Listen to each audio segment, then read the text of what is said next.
గత వారం రోజుల నుంచి కర్నూలు కావచ్చు, ఆంధ్ర రాష్ట్రంలో మొత్తం ఎక్కడ పెట్రోల్ డీజిల్ దొరకక ప్రజలు చాలా ఇబ్బందులు పడుతూ ఉన్నారు. ప్రజలందరూ కూడా పెట్రోల్ బంకుల కాడ క్యూలో నిలబడి మండు టెండలో వాళ్ళు మాడిపోయే పరిస్థితి కనిపిస్తూ ఉంది. అంత కష్టపడి ఎక్కడ పోతే మీకు 1 లీటరే పెట్రోల్ ఇస్తాము, 10 లీటర్లే డీజిల్ ఇస్తామని చెప్తా ఉన్నారు. అసలు ఇతర రాష్ట్రాలలో బ్రహ్మాండంగా డీజిల్ పెట్రోల్ దొరుకుతుంది. మేము నిన్న హైదరాబాద్ నుంచి మార్నింగ్ వస్తే ఫుల్ ట్యాంక్ చేసుకొని వచ్చే పరిస్థితి ఉంది. అక్కడ ఫ్రీగా పెట్రోల్ బంకులలో ఉంది. ఇక్కడ చూస్తే మేము మొన్న రాజమండ్రిలో, నిన్న విజయవాడలో మేమే వచ్చేటప్పుడు చూస్తే బంకులు కాడ వందల కొద్ది వెహికల్ క్యూలు ఉన్నాయి.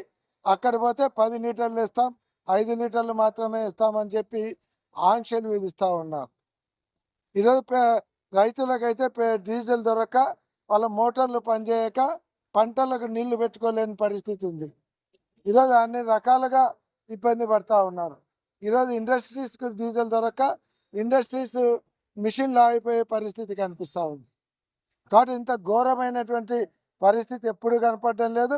ఇది కేవలం ఆంధ్ర రాష్ట్ర ప్రభుత్వం యొక్క వైఫల్యం, వాళ్ళకు ముందు చూపు లేకపోవడం, దీన్ని కరెక్ట్గా ఆర్గనైజ్ చేయలేకపోవడం. ఇతర రాష్ట్రాలలో డీజిల్ పెట్రోల్ ఫ్రీగా దొరుకుతున్నప్పుడు ఆంధ్ర రాష్ట్రంలో మాత్రమే ఎందుకు ప్రజలు ఇంత ఇబ్బంది పడే పరిస్థితి వస్తుంది? దీంట్లో ఒక పక్క దీన్ని బ్లాక్ చేసి వాళ్ళ తెలుగుదేశం పార్టీ నాయకులు కుమ్మక్కై వాళ్ళు కమిషన్లు కక్కుర్తిపడి దీనిని బ్లాక్లో అమ్ముకోవడం ఒక ఎత్తు అయితే, వీళ్ళ నిర్లక్ష్యం వల్ల ఈరోజు ప్రజలందరూ ఇబ్బంది పడుతున్నారు. కాబట్టి ఈరోజు చంద్రబాబు నాయుడు గారు వచ్చినప్పటి నుంచి రైతులు ఎరువుల కోసం క్యూలో నిలబడాల్సి వస్తుంది. అలాగే రైతులు ఫర్టిలైజర్ కోసం క్యూలో నిలబడాల్సి వస్తుంది. మహిళలు వచ్చేసి గ్యాస్ కోసం క్యూలో నిలబడాల్సి వస్తుంది. విద్యార్థులు అయితే వాళ్ళకు రావాల్సినటువంటి ఫీజు రియంబర్స్మెంట్ కోసం అప్లికేషన్ ఇవ్వడానికి క్యూలో నిలబడాల్సి వస్తుంది. రేషన్ బియ్యం కోసం ప్రజలందరూ కూడా పోయి డీలర్ షాపుల దగ్గర క్యూలో నిలబడాల్సి వస్తుంది. ఈరోజు పెట్రోల్ డీజిల్ బంకుల కాడ అందరూ కూడా వెహికల్స్ పెట్టుకొని క్యూలో నిలబడాల్సి వస్తుంది.